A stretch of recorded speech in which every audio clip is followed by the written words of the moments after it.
Hi friends, मैं doctor उत्तम। मेरे यूट्यूब चैनल उत्तिल में आपका स्वागत है। आज का टॉपिक है नेफ्रॉन। पिछले क्लास में हम लोग एक्सक्रीटरी सिस्टम के विषय में पढ़े थे। एक्सक्रीटरी सिस्टम में 4 ऑर्गन महत्वपूर्ण रूप से बताया गया था, जिसमें से kidney first, second ureter, third urinary bladder, fourth urethra. उसी के दौरान जब हम लोग किडनी की चर्चा कर रहे थे, उसी में एक टर्म आया था नेफ्रॉन, जिसके विषय में आज हम लोग पढ़ने जा रहे हैं। Nephron nephron is the structural and functional unit of the kidney. Kidney का यह स्ट्रक्चरल और फंक्शनल यूनिट है। जिस तरह से एक दीवार को बनने के लिए ईंट की आवश्यकता होती है और बहुत सारे ईंट के मिलने से दीवार बनता है, मीन्स दीवार की इकाई हो गई ईंट। उसी तरह से हमारे बॉडी में जो होता है वो बहुत सारे सेल्स के मिलने से हमारे बॉडी का स्ट्रक्चर बनता है। इसीलिए हमारे बॉडी का जो स्ट्रक्चर एंड फंक्शनल यूनिट है वह है सेल। सेम ठीक उसी तरह से किडनी भी जो होता है वह maximum part of the kidney are formed by the nephron. That's why nephron is also known as structural unit of the kidney. इसे फंक्शनल यूनिट भी कहते हैं, क्योंकि किडनी का जो फंक्शन होता है एक्सक्रीशन, वह फंक्शन इसी नेफ्रॉन के उपस्थिति के कारण वह संभव हो पाता है। इसीलिए नेफ्रॉन जो है वह फंक्शनल यूनिट भी है।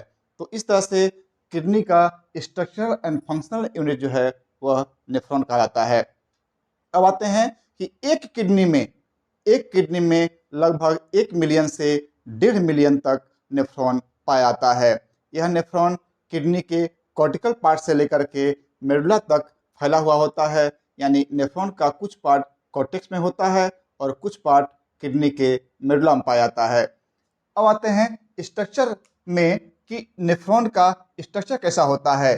तो नेफ्रॉन का जो स्ट्रक्चर होता है उसमें 2 पार्ट मेनली कहा गया है। ग्रोसली अगर हम लोग नेफ्रॉन को बांटेंगे तो 2 भाग में बांटते हैं। पहला भाग को हम लोग रीनल कॉर्पसल कहते हैं। इसे एक और नाम दिया गया है glomerular capsule.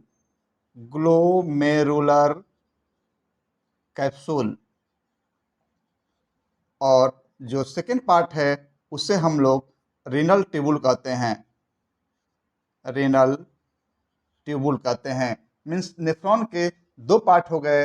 First part is termed as renal corpuscle means glomerular capsule, और उसके सेकेंड पार्ट को हम लोग रीनल ट्यूबुल कहते हैं। नीट एक्सपीरियंस बहुत ही ध्यान से देखें, एकदम याद हो जाएगा। सिक्वेंसली पढ़ा रहे हैं, एकदम याद हो जाएगा, आपको किसी बुक की जरूरत नहीं पड़ेगी। और बहुत ही इंपॉर्टेंट क्वेश्चन है, इसमें से बहुत सारा क्वेश्चन नीट के एग्जामिनेशन में आया करता है। तो नेफ्रॉन का जो फर्स्ट पार्ट है उसका हम लोग नाम दे दिए renal corpuscle means glomerular capsule, दोनों नाम से जाना जाता है। और सेकेंड जो पार्ट होता है वह है रीनल ट्यूबुल। अगर हम लोग इसको स्ट्रक्चर में देखेंगे तो स्ट्रक्चर में देखने से और क्लियर हो जाएगा। इसको हम लोग नेफ्रॉन को इस रूप में बनाते हैं, यानी ऐसे दिखता है नेफ्रॉन। नेफ्रॉन के इस पार्ट को, जो यह फनल शेपेड है यानी किप शेपेड एक जो पोर्शन दिखाई दे रहा है, इसी का नाम दिए हैं हम लोग रीनल कॉर्पसल। और इसी को हम लोग ग्लोमेरुलर कैप्सूल भी कहे थे। और जो ये पार्ट जो नीचे ट्यूबुलर पार्ट दिखाई दे रहा है, इसी का नाम दिए हैं हम लोग रीनल ट्यूबुल। तो इस तरह से नेफ्रॉन का 2 पार्ट हो गया, रीनल कॉर्पसल और ग्लोमेरुलर कैप्सूल, और नीचे का जो ट्यूबुलर पार्ट है इसे कह दिया गया रीनल ट्यूबुल। 2 पार्ट, ध्यान से सुनिएगा। रीनल ट्यूबुल नेफ्रॉन का 2 पार्ट हुआ ग्रोसली। इसमें से अगर रीनल कॉर्पसल्स की बात करेंगे तो इसको भी 2 भागों में बांटा गया है। Renal corpuscles means glomerular capsule को भी 2 भागों में बांटा गया है। इसमें से एक भाग को हम लोग कहते हैं ग्लोमेरुलस और दूसरे को कहते हैं हम लोग बोमैन्स कैप्सूल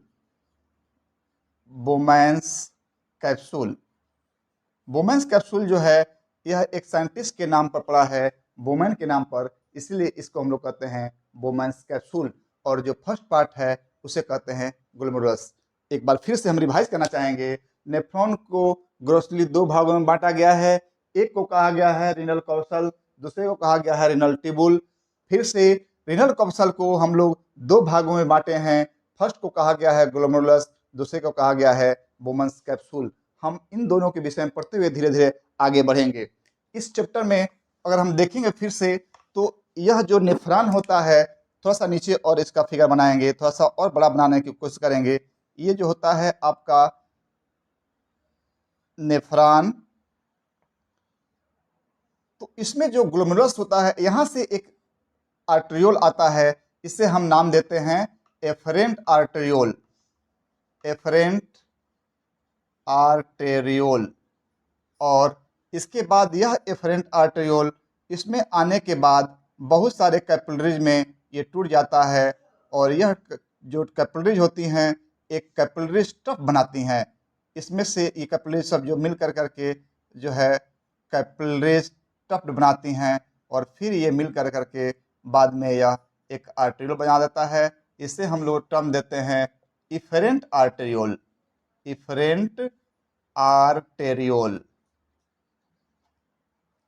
बहुत ही इंपॉर्टेंट चीज अभी हम पढ़ाने जा रहे हैं आप लोगों को। इसमें से किडनी में आर्टरी जाती है, जिसे हम लोग कहते हैं रिनल आर्टरी। उस रिनल आर्टरी का बहुत सारा ब्रांच होता है, और वह ब्रांच बहुत सारे और सब ब्रांच में टूट जाते हैं। आफ्टर दैट वो अल्टीमेटली एक आर्टेरियोल बनाते हैं, जिसे हम लोग एफरेंट आर्टेरियोल कहते हैं। यह एफरेंट आर्टेरियोल इस नेफ्रॉन के बोमेंस कैप्सूल में आने के बाद, this is the Bowman's capsule. इस बोमेंस कैप्सूल में आने के बाद, बोमेंस कैप्सूल में आने के बाद यह एफरेंट आर्टेरियोल बहुत सारे कैपिलरीज में टूट जाते हैं। उसी कैपिलरीज के टप को, यानी जब group of the capillaries are termed as glomerulus. Glomerulus. तो जैसे ही हम देखेंगे कि रिनल कप्सल्स में दो भाग थे, एक भाग था ग्लोमेरुलस, दूसरा भाग था बोमेंस कैप्सूल। तो ये जो है आपको अब स्पष्ट समझ में आ गया होगा कि ग्लोमेरुलस क्या है। तो glomerulus is the capillary stuff which are formed by the branching of efferent arterioles and efferent arterioles in the Bowman capsule. Bowman's capsule के अंदर जो कैपिलरीज बनता है, after entry of the efferent arterioles in the woman's capsule, these arterioles branched into the capillaries, many capillaries. Those capillaries form the capillary tuft, which is termed as the glomerulus. इसी को हम लोग glomerulus कहते हैं। और यह जो cup like structure होता है, funnel like structure, sorry funnel like जो स्ट्रक्चर है, उसका नाम दे दिया गया है बोमेंस कैप्सूल। तो इस तरह से ये हुआ ग्लोमेरुलस और Bowman's capsule. It is the part of the renal कप्सल्स।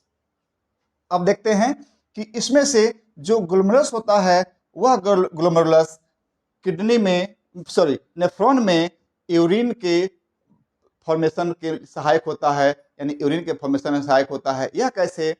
Efferent arteriole के द्वारा जितना भी ब्लड बोमेंस कैप्सूल तक पहुंचता है, ग्लोमेरुलस तक पहुंचता है, वहां पर जाकर करके पूरे ब्लड का लगभग 1/5 of the plasma are filter in this part, and this filter part enters into the renal tubule। तो इस तरह से यह ग्लोमेरुलस जो होता है वह यूरिन के फॉर्मेशन में बहुत ही इंपॉर्टेंट रोल निभाता है। इसीलिए हम सबसे अगर महत्वपूर्ण इस पार्ट को कहेंगे तो ग्लोमेरुलस कहेंगे, क्योंकि यहाँ जो होता है ultra filtration of the blood होता है। कैसे होता है यहाँ? तो इस चैप्टर, इस जगह पर जहाँ पर ग्लोमेरुलस है, ग्लोमेरुलस जो है वह किडनी, सॉरी जो वो कैपिलरीज के टप से बना होता है। यह कैपिलरीज होती हैं, ध्यान से देखिएगा, this capillaries are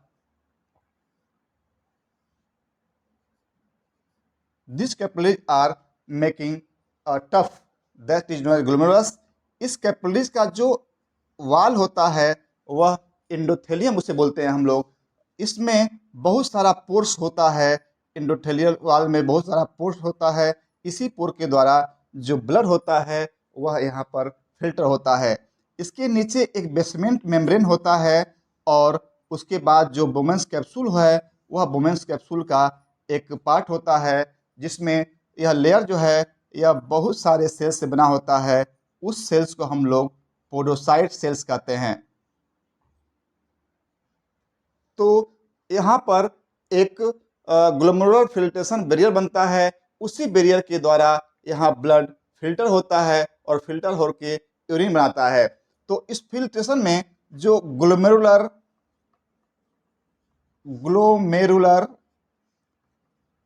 filtration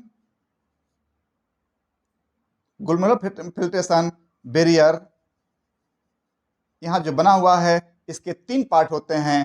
first part जो होता है वह होता है endothelium of capillaries. Second part जो होता है वह होता है basement membrane of capillaries, basement membrane of capillaries. और थर्ड जो पार्ट होता है उसे हम लोग कहते हैं पोडोसाइट ऑफ बोमेंस कैप्सूल।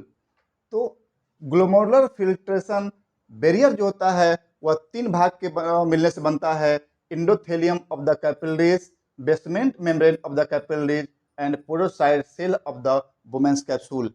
ये बेसमेंट मेम्ब्रेन, ये ग्लोमेरुलर फिल्ट्रेशन बैरियर जो होता है, इसके द्वारा जो ब्लड एफरेंट आर्टेरियोल से इस ग्लोमेरुलस में इंटर किया है। इंटर करने के बाद यहाँ जो होता है मैक्सिमम ब्लड, लगभग 95% of the parts are filtered in this part and from the urine and that was passed into the renal tubule. उसके बाद हम लोग आते हैं, ये यहाँ पर फिल्ट्रेशन होता कैसे है। एफरेंट आर्टेरियोल जो होते हैं, इनके द्वारा जो ब्रांच टूटता है कैपिलरीज में, इस कैपिलरीज का जो प्रेशर होता है, internal pressure for the blood, यहाँ जो होता है थोड़ा सा ज़्यादा होता है, जिसके चलते ये जो ब्लड होते हैं वो एक प्रेशर के साथ यहाँ पर फिल्टर हो जाते हैं। इस प्रेशर को हम लोग पैसिव प्रेशर कहते हैं, क्योंकि यहाँ पर यह डिफ्यूजन होकर के वह अंदर घुसते हैं। यानी यहाँ बहुत सारा पोर्स होता है, जिस पोर्स को हम नाम दिए थे एंडोथेलियल पोर्स। उस पोर के द्वारा फिर बेसमेंट मेम्ब्रेन और उसके बाद जो होता है वह बोमेंस कैप्सूल की सहायता से यह जो होता है अंदर आता है। तो इस तरह से हम देखेंगे कि एफरेंट आर्टेरियोल का जो लिमेन होता है वह ज़्यादा चौड़ा होता है, और उसके बाद कैपिलरी जो होती है उसका जो लिमेन होता है तो पतला होता है, जिसके चलते एक प्रेशर क्रिएट होता है। उसी प्रेशर के साथ ब्लड इस पोर्शन में यानी ग्लोमेरुलस के द्वारा फिल्टर होता है और फिल्टर होकर करके ट्यूबुल में इंटर करता है। इस तरह से हम लोग देखें, this is the efferent arteriole और this is the efferent arteriole.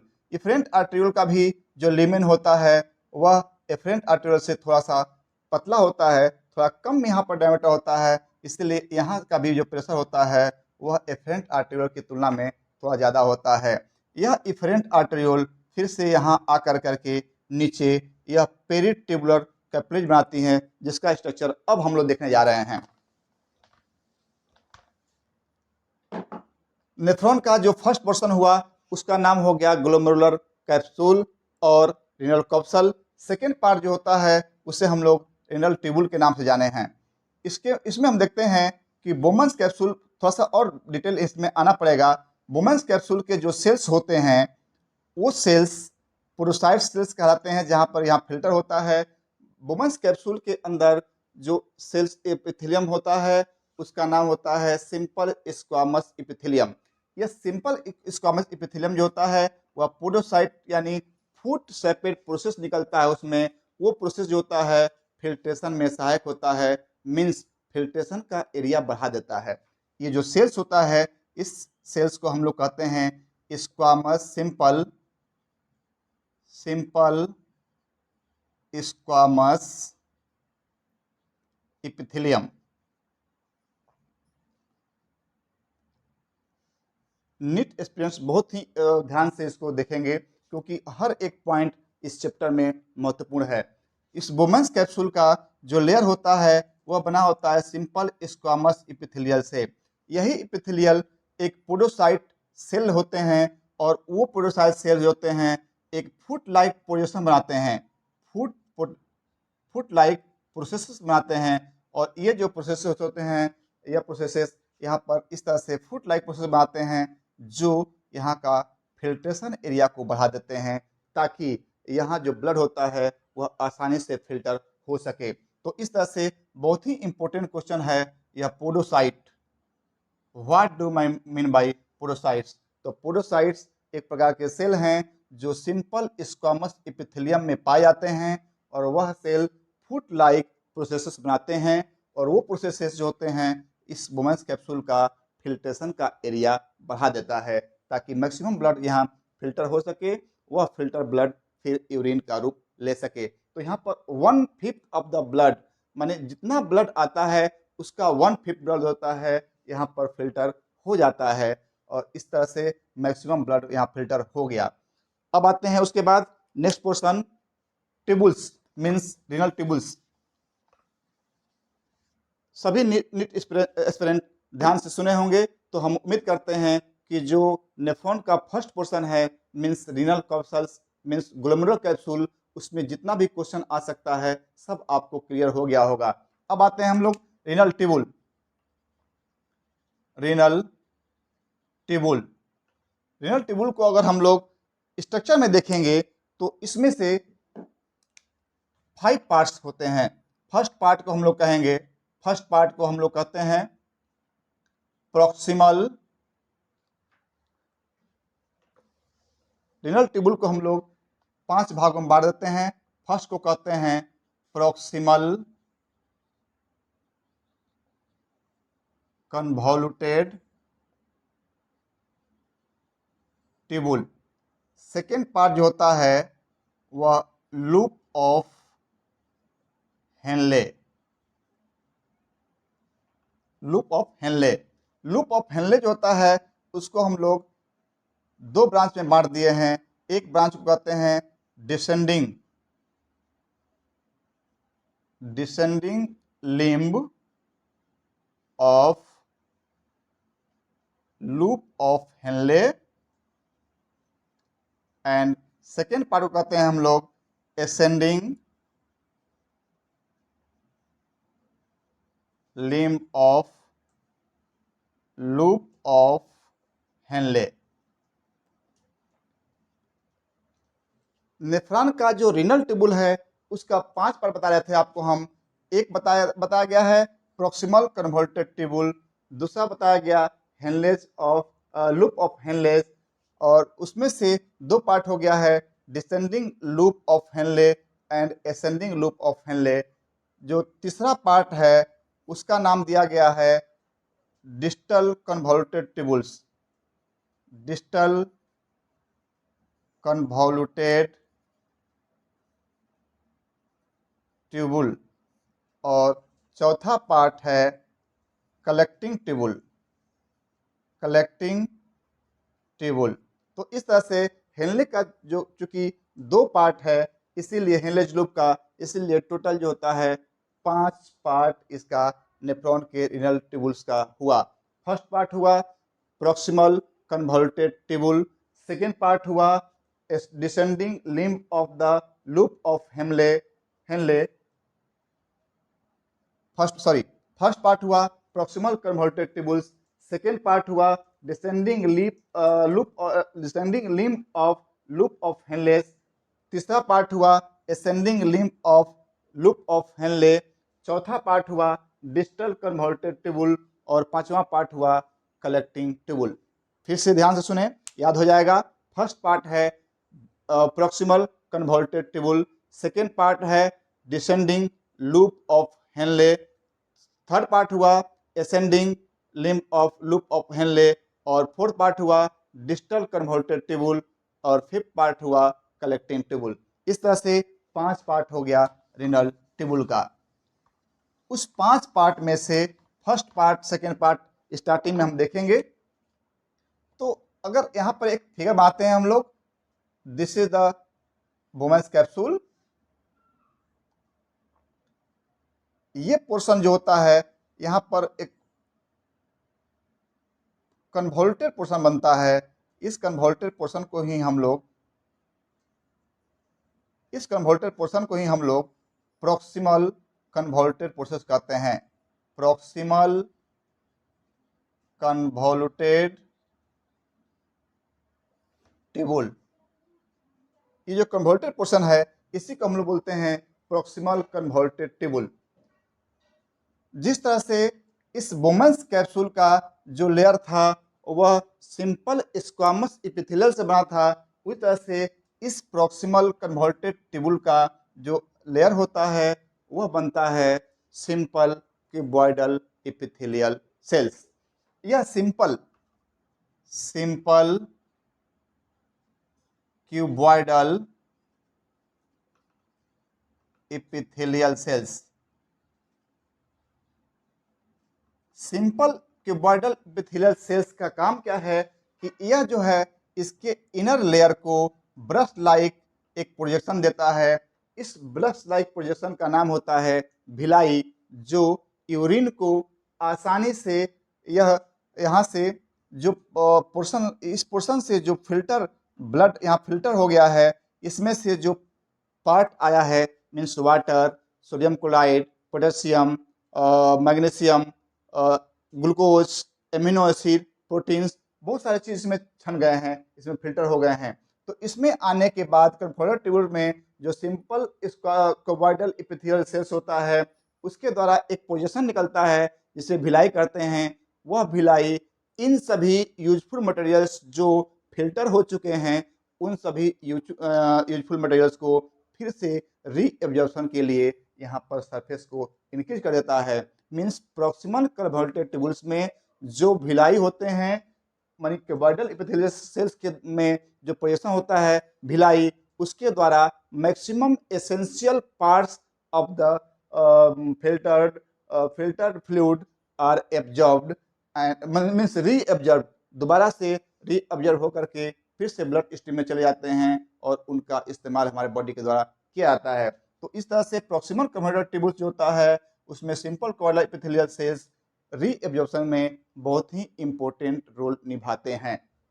उसके बाद आता है ये पोर्शन जो स्ट्रेट हो जाता है और नीचे की तरफ आता है, इसे ही हम लोग हेनलेज लूप कहते हैं।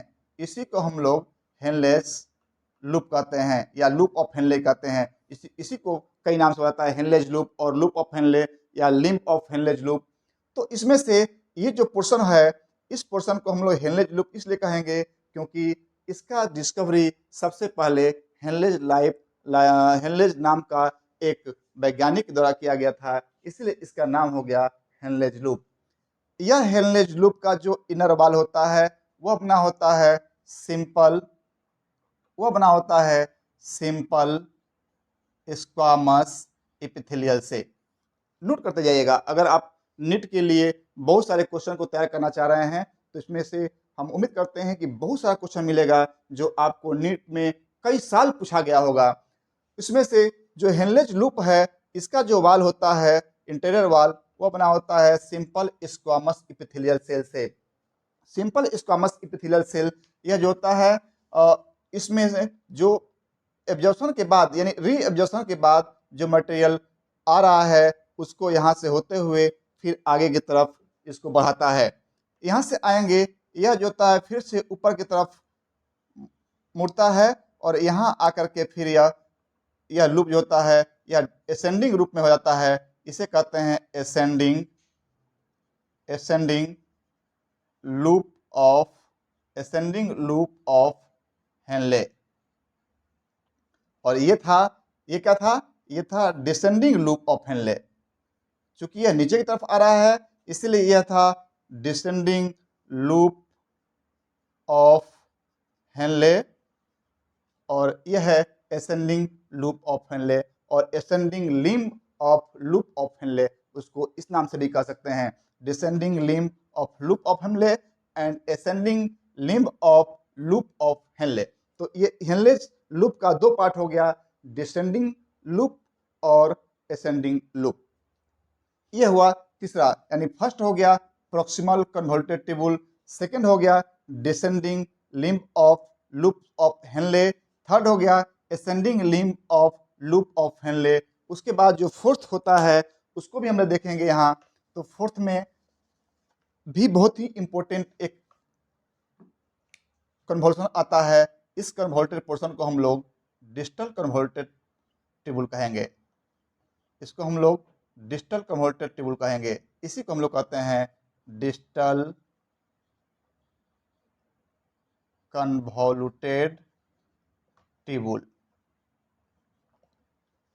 यहाँ था प्रॉक्सिमल कन्वोल्यूटेड टिब्यूल और इसको कहते हैं distal convoluted tubules. Distal convoluted tubules का भी जो इनर लेयर होता है वह भी सिंपल क्यूबॉइडल एपिथेलियल सेल से बना होता है। वहाँ चूंकि यहाँ पर जो है रीअब्जॉर्प्शन का काम होता है, इसीलिए यहाँ पर भिलाई की संख्या ज़्यादा होती है, लेकिन डिस्टल कन्वोल्यूटेड टिब्यूल्स में भिलाई नहीं होता है। वहाँ क्यूबॉइडल एपिथेलियल सेल होने के बावजूद भी वहाँ पर brush like structure means Bhilai नहीं पाए जाते हैं वहाँ पर क्यूबॉइडल एपिथेलियल सेल्स के होने के बावजूद भी। अब आते हैं कि यह जो पोर्शन है यहाँ से यहाँ तक मीन्स नेफ्रॉन का जो ग्लोमेरुलर कैप्सूल है और साथ साथ proximal convoluted tubule and distal convoluted tubules, ये जो होते हैं हमारे किडनी के कॉर्टिकल पार्ट में होते हैं। बहुत ही इंपॉर्टेंट क्वेश्चन है। The glomerular capsule, distal convoluted tubule, proximal convoluted tubules are situated in the kidney, in the region of the kidney. First होगा कॉर्टेक्स, दूसरा होगा मेडुला, तो इसका आंसर होगा कॉर्टिकल रीजन। यह जो होता है कॉर्टेक्स में पाया जाता है, यानी कॉर्टेक्स सिचुएटेड होता है, और बाकी जो टिब्यूल होता है means descending loop of Henley, ascending loop of Henley, यह जो पाया जाता है मेडुला पार्ट में पाया जाता है, मीन्स किडनी के मेडुला पार्ट में पाया जाता है। तो ये हो गया कॉर्टेक्स में और ये हो गया मेडुला में। अब आते हैं कि यह जो डिस्टल कन्वोल्यूटेड टिब्यूल होता है यह यहाँ से आकर के जुड़ जाता है कलेक्टिंग ट्यूबुल में। यह आके जुड़ता है कलेक्टिंग ट्यूबुल में। कलेक्टिंग ट्यूबुल में ये कलेक्टिंग ट्यूबुल जो होता है इसमें यूरिन आकर के यहाँ से पेल्विस में आता है, किडनी के पेल्विस में आता है। Suppose this is the pelvis. तो इसमें बहुत सारे नेफ्रॉन आकर के जुड़ते हैं और सभी नेफ्रॉन के द्वारा जो लिक्विड पोर्शन, जो फ्लूइड आया है, यूरिन के रूप में आया है, वो इसमें आते हैं कलेक्टिंग ट्यूबुल में और आकर के पेल्विस में आकर खुलते हैं। इसमें से और भी इंपॉर्टेंट क्वेश्चन देखना होगा। Efferent arterioles break down into the tuft of capillaries in the Bowman's capsule. This tuft of capillaries are termed as glomerulus. Glomerulus में आने के बाद इस एफरेंट आर्टेरियोल से मैक्सिमम ब्लड जो आता है हमारे रीनल आर्टरी के द्वारा वुमेन्स कैप्सूल तक, वो सभी ब्लड का लगभग 1/5 part of that blood are filter by the ultra filtration process in the Bowman's capsule and this filter blood enters into the proximal convoluted tubules. ध्यान से सुनिएगा, इस तरह से 1/5 of the plasma, blood plasma filter in the women's capsule and enters into the proximal convoluted parts of the tubular part. इस proximal convoluted part में का जो inner layer होता है वह स्क्वामस क्यूबॉइडल एपिथेलियल सेल से बना होता है। वह सिंपल क्यूबॉइडल एपिथेलियल सेल्स इसमें एक प्रोजेक्शन लाइक स्ट्रक्चर बनाता है जिसे हम लोग भिलाई कहते हैं। वह भिलाई इस प्रॉक्सिमल कन्वोल्यूटेड टिब्यूल का जो रीएब्जॉर्प्शन सरफेस होता है उसको बढ़ाता है ताकि ब्लड यहाँ जो फिल्टर हुआ है उस फिल्टर जो ब्लड है, लिक्विड है, उस लिक्विड में जो मैक्सिमम पार्ट हैं जो यूजफुल हैं उनको फिर से रीएब्जॉर्ब कर करके हमारे मेन ब्लड स्ट्रीम में भेजता है। तो maximum parts are reabsorb in this portion means proximal convoluted tubules. इसमें कौन कौन सा पार्ट किस रूप में एब्जॉर्ब होता है इसको हम बताएंगे। तो इसमें 2 फॉर्म में एब्जॉर्ब होता है।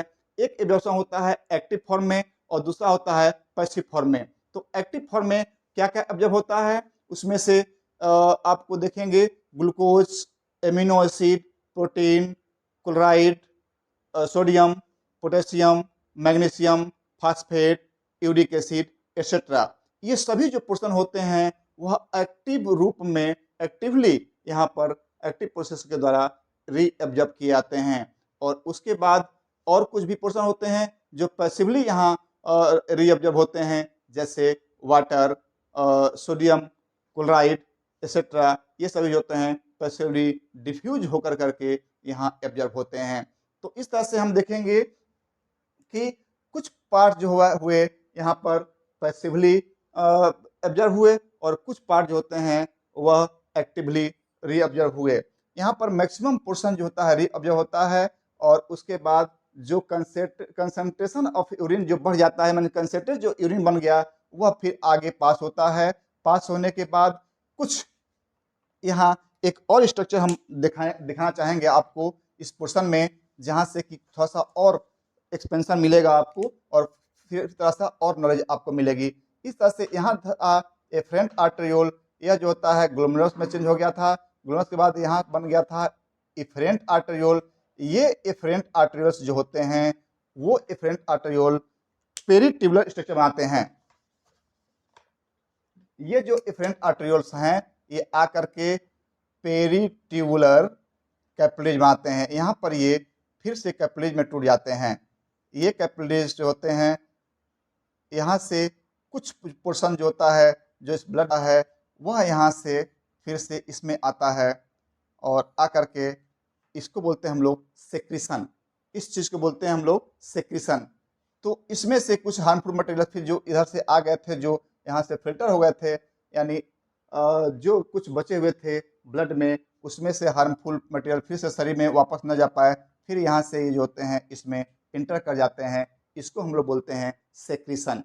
तो एक हो गया रीएब्जॉर्प्शन, दूसरा हो गया सेक्रीशन। और कुछ पोर्शन जो होता है फिर से वह यहाँ से आकर के एक्सक्रीट होता है और इस तरह से एक्सक्रीशन जो होता है प्रोसेस बनता है। तो इस तरह से तीन इसमें क्वेश्चन हुआ, एक हुआ रीएब्जॉर्प्शन, दूसरा हुआ सेक्रीशन और तीसरा हुआ एक्सक्रीशन।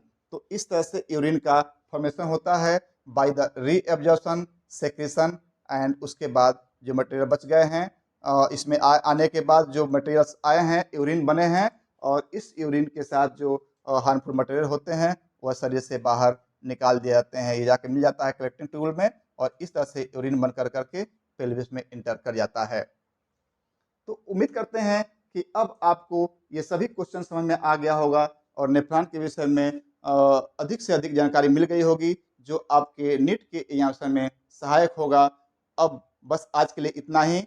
अगर मेरी वीडियो पसंद आई हो तो इसे लाइक करें, सब्सक्राइब करें, शेयर करें तथा कमेंट जरूर करें ताकि हम अगले वीडियो में फिर इससे अधिक जानकारी आपको दे पाएं। धन्यवाद।